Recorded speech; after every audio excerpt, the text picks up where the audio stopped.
দেখছো? দেখছি না, মাপছি। ভাবছো কি? কাটের সাইজ। কেন? কেন আবার?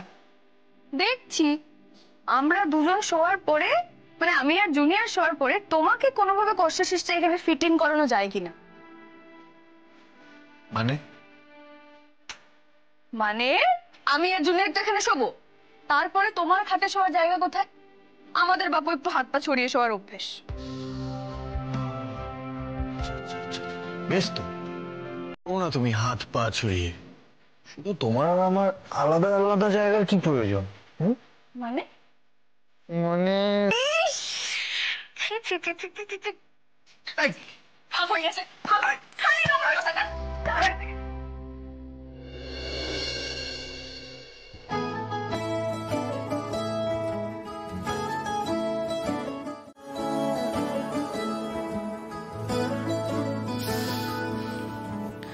কে?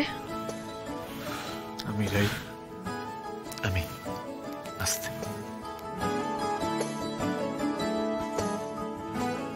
অমন চমকে উঠলে কেন? জুনিয়রের মা কি এখন অশান্ত হয়ে আছে? আসলে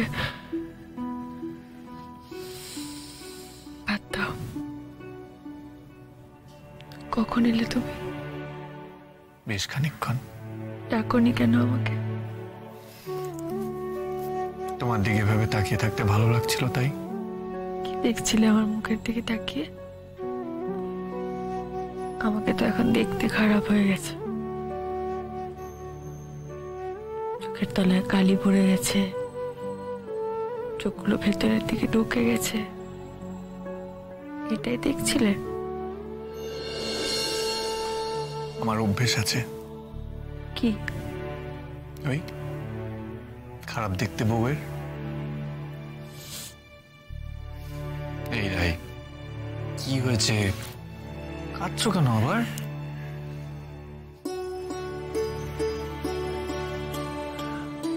অনির্বাণ, আমি তুমি মা বাবা হয়ে গেছি। সত্যি সত্যি অসাধ্য সাধন করে ফেলেছি আমরা। একটা সময় মনে হয়েছিল শেষে এসে বুঝি সব শেষ হয়ে গেল, হেরে যাবো আমরা, আর বুঝি দেখা পাবো না আমি ওর। দেখেছো তো কিভাবে আমাদের সবকটা স্বপ্ন একটু একটু করে সত্যি হচ্ছে।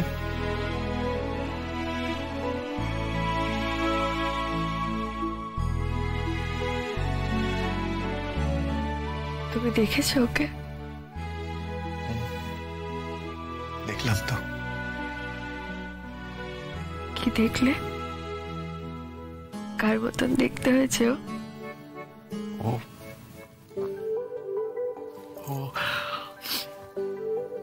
না, একটা মাখনের ডালার মতো হয়েছে দেখতে, এইটুকু, বিড়াল ছানার মতো।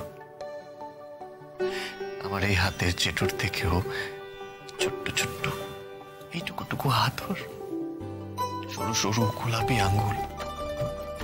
মনে হচ্ছিল ছুঁয়ে দিলেই বোধহয় ম্যাও করে উঠবে। আমার মেয়েকে একদম বিল্লি বলবে না বলে দিলাম। আমি তো অলরেডি ঠিক করে ফেলেছি, ওর নাম বিল্লি। ও যা কথায় উত্তর দিবি নাকি আঙুলটাকে বাঁকাবো? বল। আবার এত কষ্ট করবেন কেন? আমি সত্যি বলছি, পিয়ালবনি ম্যাপের কথা আমি জানি না, কোনোদিন যাইনি ওখানে। তাই না? যাসনি না কোথা? হ্যাঁ?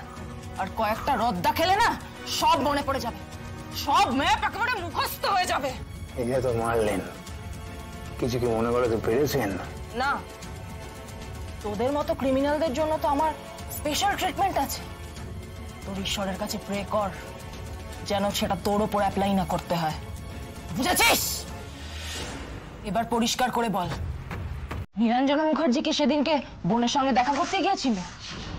তাহলে গুলিটা করেছিল কে?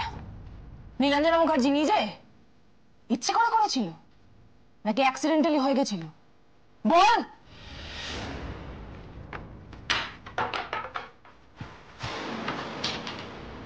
ততস্বিনী মুখার্জির সাথে তোদের দলের যোগাযোগ আছে তাই না? হ্যাঁ, এই পিয়াল বনির মেডিকেল ক্যাম্পের খবর ওই তোদের দিয়েছিল তাই তো? এই স্রোতস্বিনী আবার কি? তাকে তো আমি চিনি না, আর পিয়ালবনির কথা সেটাও আমি জানি না। আর কিসের ক্যাম্প, কে ক্যাম্প করতে আসছে, এটা জেনে আমি কি করবো ম্যাডাম? জানিস না তাই না? বলবি না তাহলে? হ্যাঁ, বলবি না?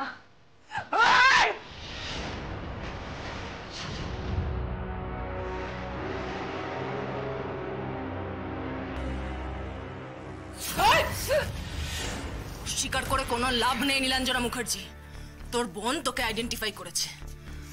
তুই ক্রান্তি ভাইয়ের দলের সঙ্গে পিয়ালবনির ক্যাম্পে হামলা করেছিলি, আর তোর বোনের ওপর গুলিও তুই চালিয়েছিলি। এই সব কথা তোর বোন আমাদের বলে দিয়েছে, বুঝতে পেরেছিস? ভুল বলেছে।